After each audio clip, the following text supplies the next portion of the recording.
Hi, this is Chuck Martin, and we're here in Austin, Texas at our annual event. And I've got William Barry, Army War College Professor of Emerging Technology. Welcome. It's a pleasure to be here.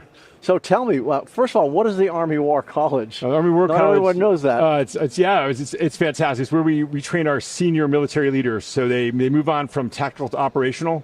So that's where they become strategic leaders. So we focus on our country's most elite strategic leaders. So they go out from there, and we only have lieutenant and colonels and colonels as students, and then they leave from there to their next duty station. So it's an honor to be with them. So you're dealing with emerging technology. Yes, sir. How do you keep up? There's so much of it. Well, it's pretty hard to keep up. I think it's the idea of having a community of people around you that are always challenging you and working as a community. So you wake up in the morning, every day there's a new large language model, there's something new and shiny. One of the advantages of being at the Army War College is I'm surrounded. How about this? I'm never the smartest guy in the room. It's pretty refreshing. So you're surrounded by people that are all experts in their areas. So we're constantly interchanging that information. How did you get into that? Well, it's interesting.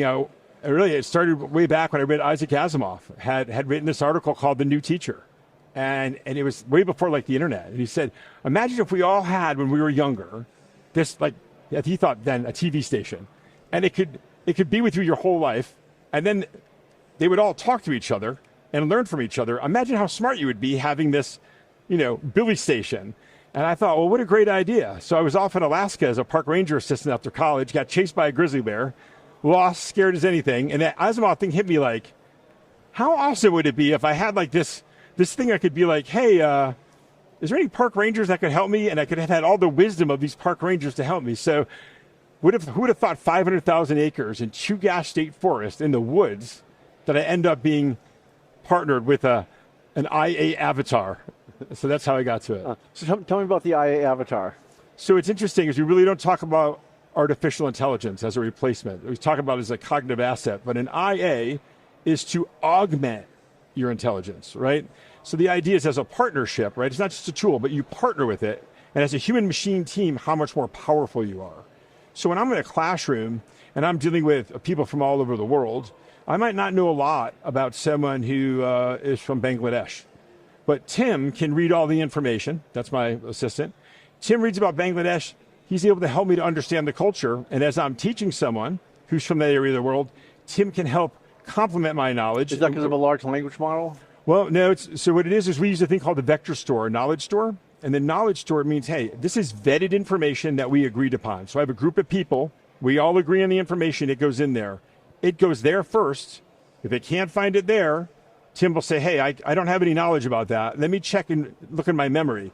Then it looks at all the lectures it's been through. So it sits through lectures, and it would be maybe this interview and listen.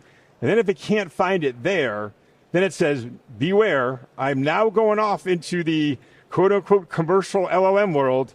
You might want to think twice if I'm telling you factual information. So having that knowledge store and having it being able to listen to lectures and have that training module, that's the game changer. Why not do it the other way? Have it go right to the large language model and then just filter it coming the other way?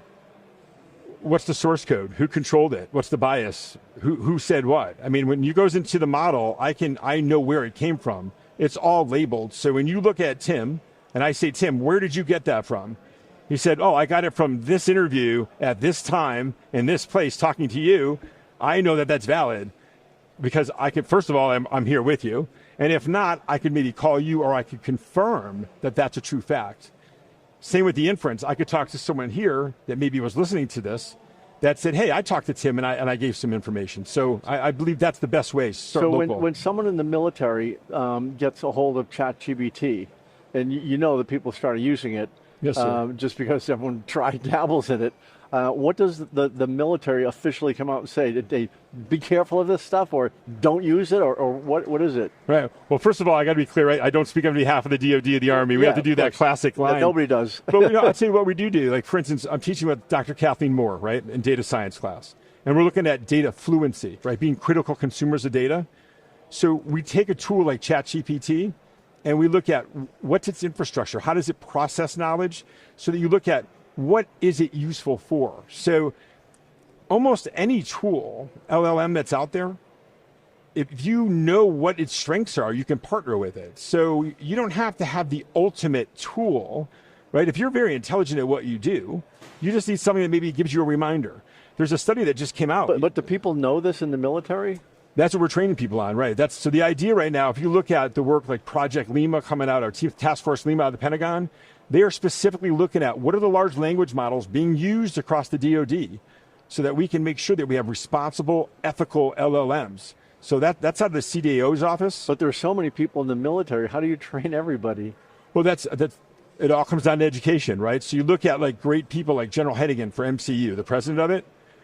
Someone like that is going from the very beginning of your career, educating you about being a critical consumer of knowledge.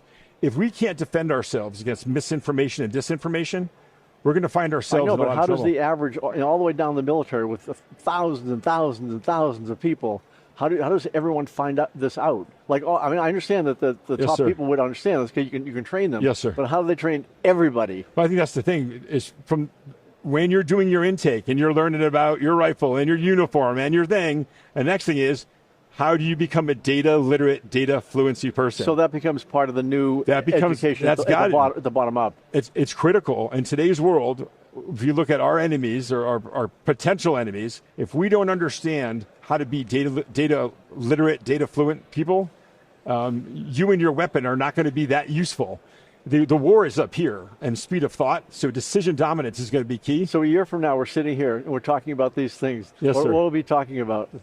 I think so. We're going to be talking about the proliferation of disinformation and the inability for us to discern what is real and not real. When you look at deepfake video and the idea that I take 30 seconds of your voice and I can replicate it, just from this interview, if I take this tape, I can make a perfect replica of you, have you make a Zoom call and say to your best friend, can you send me $50? I need this. And why wouldn't they? It's your voice. It's your image.